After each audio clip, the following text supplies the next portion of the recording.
Will putting Coach Flores' face on our can help him get into the hall? Can't hurt.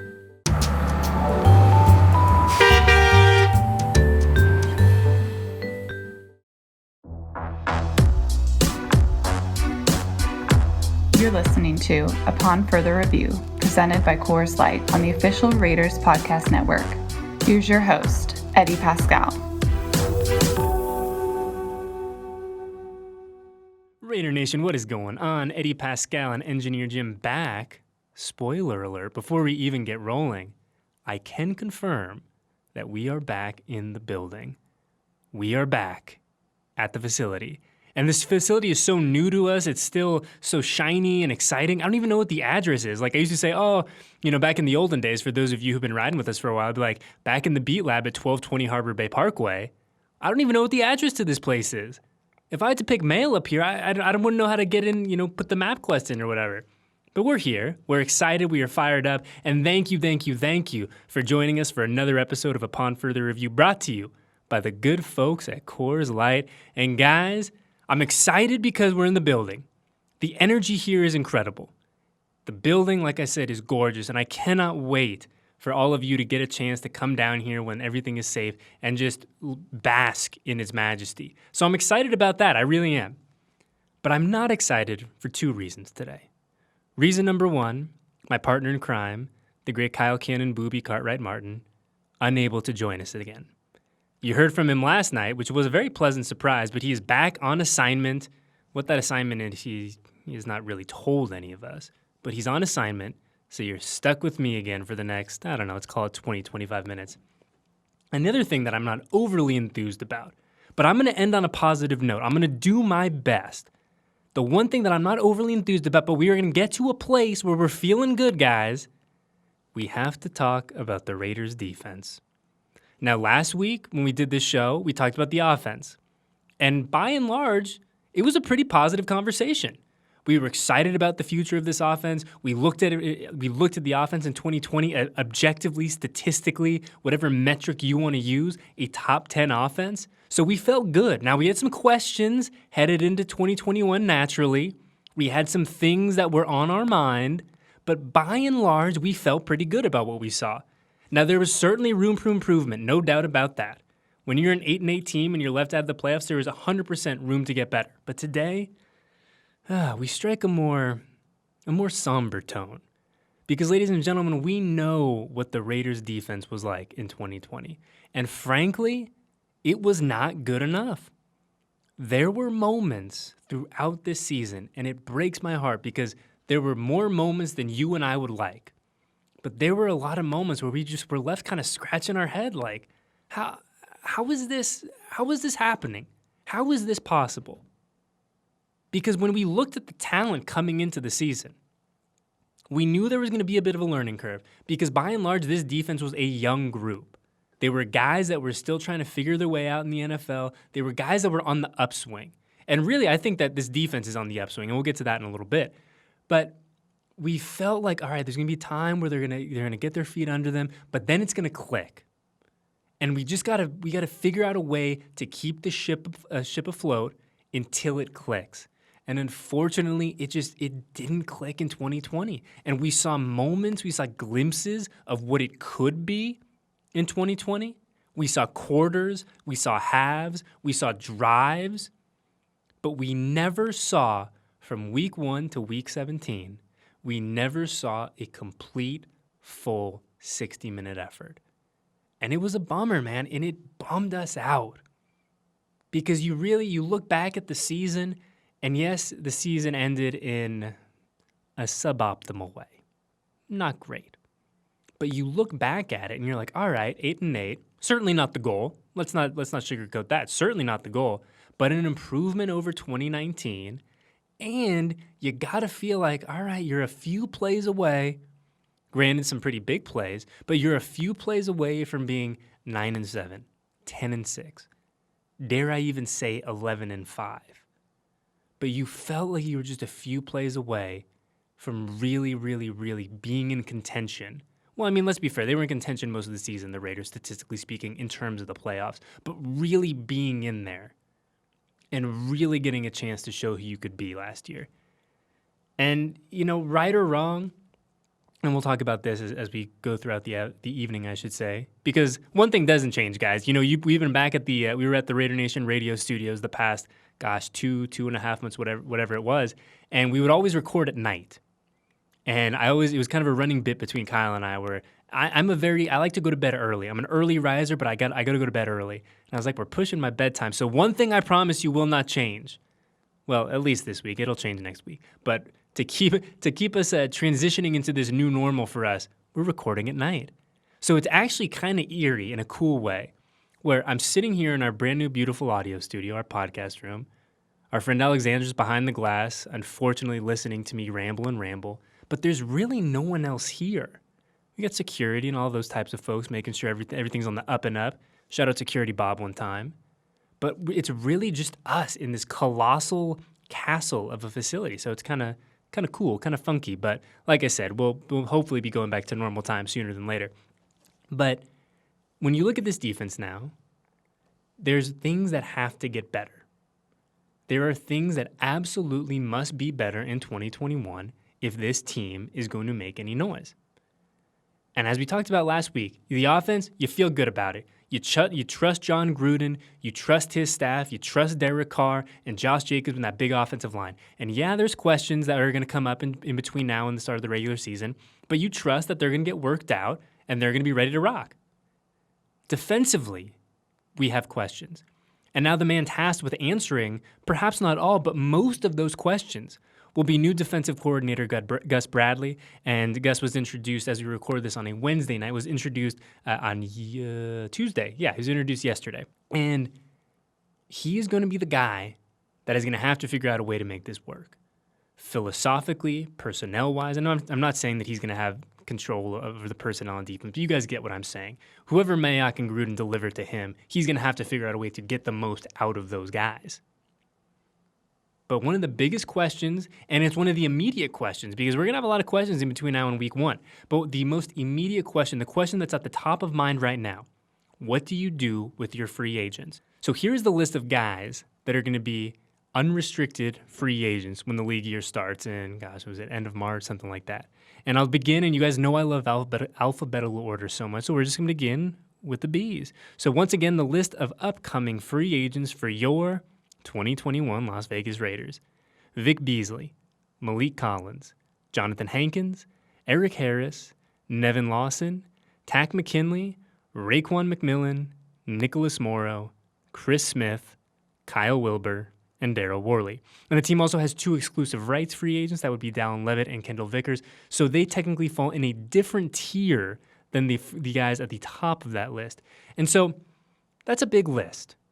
I think it's 13, 11 and 2, call it 13 guys on that list. And it's a big number, but it's not a number that is anything out of the ordinary in the NFL. If there's one constant in the NFL, especially this time of the year, it's roster turnover. That's just the way of the world. That's the way the contracts are done. That's just the way of the 2021 NFL is the roster is always changing. It is always evolving. It is a living, breathing organism.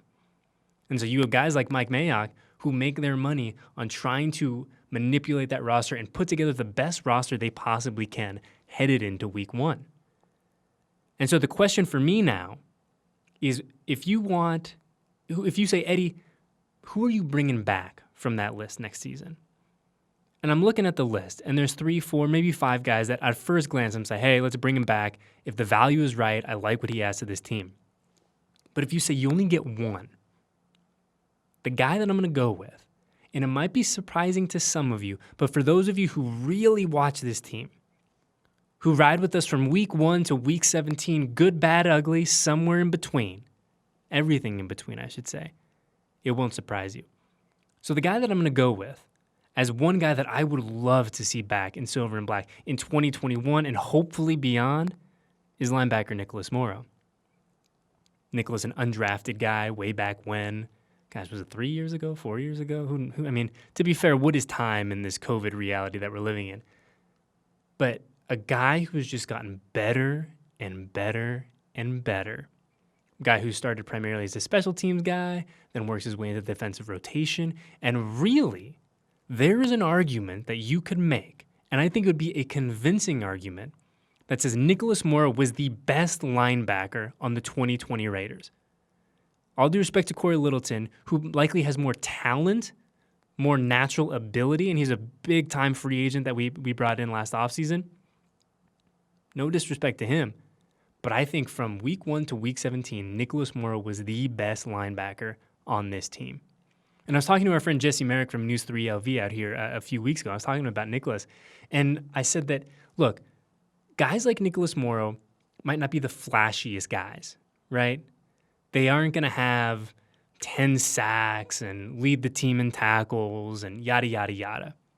They're going to put up good, solid numbers. But what they do, and I think the value in having guys like Nick Morrow on the roster, I compared him, and for those of you who have been a fan of this team for a while will remember this name. He reminds me, and I'm just saying in this scenario, obviously the guy that I'm going to bring up is not a linebacker, but he reminds me of Danico Autry. And those of you who remember Danico, who was a defensive lineman here a few years back, and Danico never put up huge numbers. He never put up overly flashy double-digit sacks, and he was a beast, and he was doing this and he was doing that. But he was a guy that made the entire defensive line better. And he left, and he went to Indianapolis, and you look at him now, and you look at that defensive line, and he made that defensive line better. And I think of Nick Morrow very much in the same way, where he's not the flashiest player. He's not going to be your, absolute stud in the middle of the field that, is going to direct traffic and do this and that. But he is a really good football player, and any defense that he is going to be on, I think, is better. He is a net positive. And I don't think that you see too many of those guys, believe it or not, hit free agency. I think you see your big-ticket free agent guys, obviously, and you're like, yes, I'm just trying to think of an example here. Calais Campbell, right? Net positive guy, stud, monster. Any defensive line on, he's better. So you have the Calais Campbells of the world. You have the, I'm trying to think, on someone on the offensive side of the football. If, blanking. DeAndre Hopkins, right? If he were to ever hit free agency, you can objectively say any team that DeAndre Hopkins is better than if he's not there. So there's guys like that. There's the top tier creme de la creme, 1% ultra elite guy. Your 99s in Madden, right? But then after that, when you look at free agency, a wise man once told me that most of the time, the players that get to free agency go to free agency for a reason, because their initial team didn't see the value, whether that was monetarily, whether that was on the field, off the field, whatever it was, in keeping them around. So you have to keep that in mind when you see all these big, splashy free agents, getting signed. Oh, they paid X amount of money to so-and-so from the Chargers, and they're bringing him in 3 years, whatever. My point is this. Nicholas Morrow is a good football player. And what we saw from this Raiders defense in 2020, we need as many good football players as we can possibly get. So that said, I really hope Nick is coming back in 2021. I hope a lot of these guys come back. But the game was pick one, Eddie. So if I'm picking one, I'm picking Nicholas Morrow. But if we go back to 2020, if we look at the season in totality, and we had the same conversation about the offense last week. And as I said, guys, it was a much more positive conversation last week. We were feeling good. We were feeling strong. So I asked the same question again. When you look at the defense, did it overperform? Did it underperform? Or did it kind of meet expectations of what we thought it was going to be in 2020? And as much as it breaks my heart, guys, this one's pretty easy. The defense underperformed. It underperformed in a big way. And as I said, we saw glimpses, right? So we saw a half, or we saw a series, or we saw a quarter of really, really good defense, but we just didn't see the consistency. And to be fair, that is a big reason why Gus Bradley is now the defensive coordinator for the Las Vegas Raiders and not Paul Guenther. Gus is going to have to figure out a way to get the most out of his guys, and he's going to have to figure out a way to get the most out of them snap after snap after snap. Because I'll be honest, I enjoyed watching this Raiders defense when they were on for a quarter. You know, you look at that second half against the Chiefs. That was, I mean, look, no disrespect to anyone on this defense. That was the best half of football I think we saw from them this year. And they essentially shut down Patrick Mahomes. Just listen to that again. They shut down Patrick Mahomes, the Pat Daddy himself, the champion, the guy who's still going for his second Super Bowl now. He's going to play on, Saturday, Sunday? Who knows? This defense shut him down.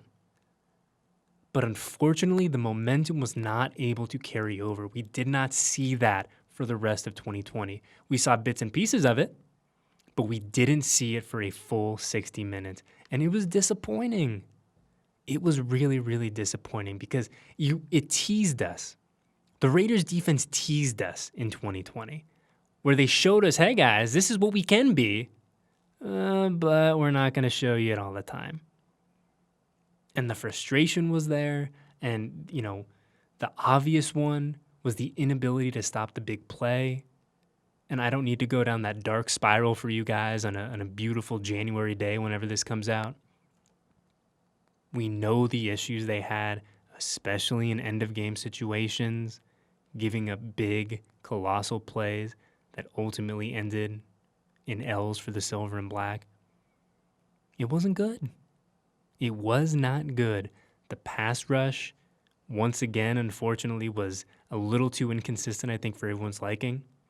Now, I think there were some incredible individual performances. I mean, I think that, look, I know the stats weren't as glamorous for Max Crosby this year as they were when he was a rookie. I still think Max had a really nice season. I really do. The amount of attention that he got from the offensive line this year, the amount of attention he got from offensive coordinators, knowing that, hey, this guy he's a stud. We're going to have to take Max out of the game, and he still was able to do what he was able to do. I think Max is a net positive. I'm not concerned about Max Crosby. I'd like to see us get Max a little help over the next couple months so he doesn't have to feel like he has to shoulder that entire load coming off the edge. But I like Max Crosby. I like him a lot. And there were reasons for the inconsistencies in 2020. There were. And I was talking to Kirk Morrison earlier today, and we were talking about, among other things, the state of the defense and really kind of where things kind of fell short. How do we get better? And he told me, he goes, look, I don't like the term excuses. He goes, I don't like to use that term. He goes, I prefer to use the term reasons.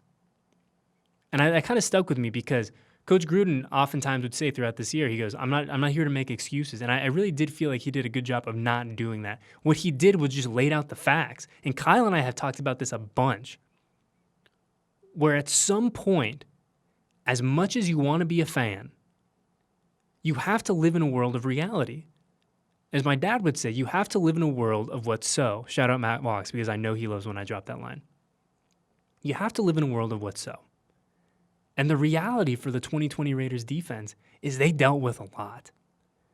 The COVID issues, the injuries. It seemed like every other day, this guy's up, this guy's down. I hope we've lost him for 3 weeks. And that doesn't make the Raiders special. It doesn't. Because every team in the NFL dealt with their fair share of injuries this year. Every team dealt with COVID. The entire world dealt with COVID. But that is just the reality of where the Raiders were. They had to deal with this. They were given this set of parameters, whatever you want to call it. And to not take that into account with what we saw in terms of what we saw on Sundays, I think does everyone a disservice. And now yes, there are things that we could improve, just the fundamental stuff like improving the tackling. And to be fair, I really think the tackling improved over those final 3 weeks when Rod Marinelli took the helm in the interim on an interim status. I thought the energy was really good. I thought the passion to getting the football, for the gang tackling, for the excitement for the game, it was good. I liked what I saw. And I know the results were not there, but I really did feel like we took a little step forward.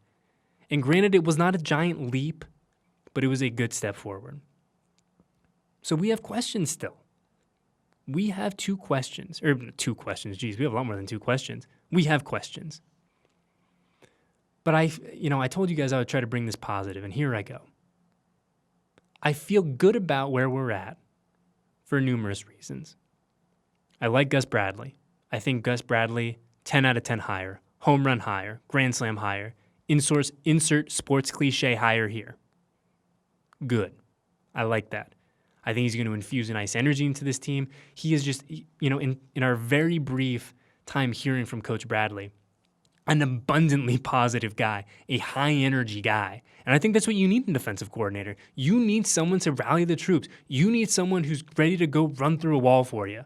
And I think that's going to be Gus Bradley in 2021. But another reason that I'm really excited about the future of this offense, I am excited about the offense, but the future of this defense, is it seems now there is a sense of ownership on this defense. And I say that, and I'm going to bring up Corey Littleton for just a second. Corey Littleton, much like this defense in general, just had kind of a bummer year, a down year, a year that he didn't want, a year that he knows he could have been better. And just a few weeks ago, I guess technically 10 days ago, 11 days ago, whatever it is, in the final media availability of the season, Corey Littleton spoke. And he didn't have to talk. He didn't. There was no one saying, hey, Corey Littleton, you're going to get fined or fired if you don't talk today. But he took questions, and he was incredibly honest about his 2020. He said it was miserable. He said it was a disappointment to him. It was a disappointment to the defense as a whole. It wasn't who he knows he can be. But he owned it. And you don't see that a lot in the NFL these days. You don't see guys just say, look, this one was on me. This wasn't my year. Next year I'm going to be better, but look, this wasn't my year. And credit to Corey Littleton for doing that. An absolute credit to Corey Littleton for standing up there, taking the questions, and being honest. And I feel like that sentiment just kind of encapsulates the Raiders defense now. Where these guys aren't dumb. They understand. They have cell phones. They watch SportsCenter. They know the narrative surrounding them going into next year. And they're motivated. They're ready to get it right. And they're ready to show that what we saw in 2020, that's not us. We can be better and we will be better. Now, they're going to need some help along the way. I think we're going to need to add some pieces to this defense, and we'll talk about that as we get closer and closer to the draft and free agency and all that. But I don't think we are as far away as some folks think. And I'm excited, and I'm feeling good. And now it's just a matter of getting Gus Bradley in the building, getting him to kind of take full stock of what he has at his disposal, adding some pieces in the draft, supplementing those pieces in free agency, and letting it ride in 2021. Hopefully we have a full offseason program, or as close to full as is humanly possible, given all our safety precautions and things of that nature. We have a more normal training camp. We have a preseason. And we're going to get to see a better version of the Raiders defense in 2021 than we did this year. And look at that. We ended positive. We started in the darkness, and we ended up high. Well, not overly high, because there's still things that, as I said, got to get better, and things that have to improve. But we feel better than when we started, and I hope that you guys feel better than when we started this segment. So we're going to wrap it up in just a few minutes. We're going to do our playoff picks. We're going to crack a few Ice Cold Coors Lights. Well, actually, because KMM's not here, we're going to only crack one Ice Cold Coors Light. But nonetheless, a Coors Light will be cracked. I promise you that. But before we do, it's time to hear a quick message from our friends at Allegiant. Touchdown, Las Vegas. Since starting Allegiant some 20 years ago, we've flown more than 100 million people to be with those they love. We're pilots, flight attendants, and technicians. But we're also parents, spouses, and neighbors. And just like you, we're excited to reconnect with the people and places that matter most. That's why we're going the distance for health and safety, on the ground and in the air. Because the further we go now, the safer it'll be to go farther tomorrow. Allegiant, the official airline of the Las Vegas Raiders. Low fares, nonstop flights, only at Allegiant.com.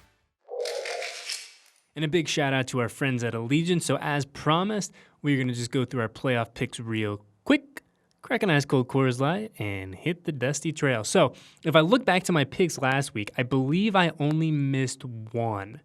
I missed that Ravens-Titans game. I had the Titans. I felt good about the pick. And, didn't turn out for old Eddie. Lamar Jackson had other plans. So, hey, live to fight another day. And if memory serves, I think Kyle only missed a single pick as well. So for those of you keeping track at home, I think that technically makes us tied. I'll have to go double check the tape, double check what we were talking about. But pretty sure we're tied in terms of our playoff pick extravaganza. So the picks continue just as the games continue. So let us begin with Rams-Packers on Saturday afternoon. I'm going to go with the Pack. Aaron Rodgers is feeling good. He's feeling all right. The ageless wonder, the angry wonder. I love Rage Aaron Rodgers. He's so angry at all times, really for no reason. Well, I wouldn't say no reason. He's one of the greatest quarterbacks of all time, and he just looks so annoyed, so all the time. Chill out, A-Rod. You're going to be fine, brother. Rolling with the Pack. Next game, probably the game, well, they're all really good games, but going with the next game, Bills-Ravens. Going with the Bills. Going with the Bills. I think it's going to be a really, really good game, but I think Josh Allen is just tough to stop right now. That Ravens team is improving. You can make an argument that they're the hottest team in the NFL right now, the team that nobody wants to play, but I still like the Bills at home. So shout out to Josh Allen, and shout out to my neighbor Marlene, who's been flying her Bills Mafia flag for the past 2.5 weeks. We'll allow it, just this once. Going Bills. Moving on to Sunday, we got Browns-Chiefs. Easy pick for me. Never picking the Chiefs. Go Browns. Go Baker. Complete the revolution. And last but not least, your Sunday. Well, I guess technically it's primetime for those of you on the East Coast. Your Sunday game, Bucks, Saints. Touchdown Tom, Drew Brees. The two OGs dueling it out. It's a tough one. This is a tough one. Oh, boy. I'm going to go Saints. I'm going to go Saints. I might regret it on Sunday. There's a large chance that I will regret it on Sunday, but I'm going to do it. Go Saints. We got some homies that work for the Saints, so I'm rooting for them, pulling for them. So, yeah, let's roll with the Saints. We'll get Kyle's picks when he returns at some point. And if he doesn't return, I'll just have him to text them to me, and we'll keep track of the tallies over the next couple weeks. So on that note, it's time to crack an ice-cold Coors Light and get on out of here because it's almost bedtime for Eddie. So, as I said, we are back in the building. It feels good to be back in the building. As I said, the energy is good. We're excited. We're fired up. We're home. Feels good. So on that note, I am going to crack a cold one. I'm going to crack a cold one, actually. For all the folks out there, whether you are a doctor, a nurse practitioner, if you're a delivery driver of some capacity, but I'm going to crack a cold one for all the folks that are getting the vaccine distributed, administered, all that jazz. Because it feels good to know that there is a light at the end of the tunnel. My mom works in a rehabilitation center back in California. She got her first dose of the vaccine, about a week ago, week and a half. It was right about when I think it was the day after the season wrapped up, actually, so maybe a week and a half ago. But she got her first dose. She's very excited. And I think that it provides us a much-needed sense of optimism. We need it. It has been a really, really tough year for everyone. And if it hasn't been a tough year for you, you're lying. It has been a tough year for everyone on the globe. And the fact that we have this vaccine now, that it's being administered, like I said, it feels like there is a light at the end of the tunnel. It warms my heart. So a big shout out to all you guys and gals out there who are involved in any capacity in getting shots into people's arms because, like I said, I cannot wait. And it just gives you that hope that we're going to get back to normal at some point. It might not be today. It might not be tomorrow. Heck, it might not even be next month or 2 months from now. But we will get back to normal. And it brings a smile to my heart and it lifts my spirit. So, on that note, for Eddie Paskal, Engineer Jim, KMM, who, as I said, is on assignment, our friend Alexandra behind the glass on the ones and twos making me sound better than I do in real life, and everyone at Silver and Black Productions who helps get our little program from A to Z, we thank you deeply, humbly, and oh so sincerely. And we will see you next, guys, same time, same place, for our weekly episode of Upon Further Review. Thanks for listening to this edition of Upon Further Review, presented by Coors Light on the official Raiders Podcast Network.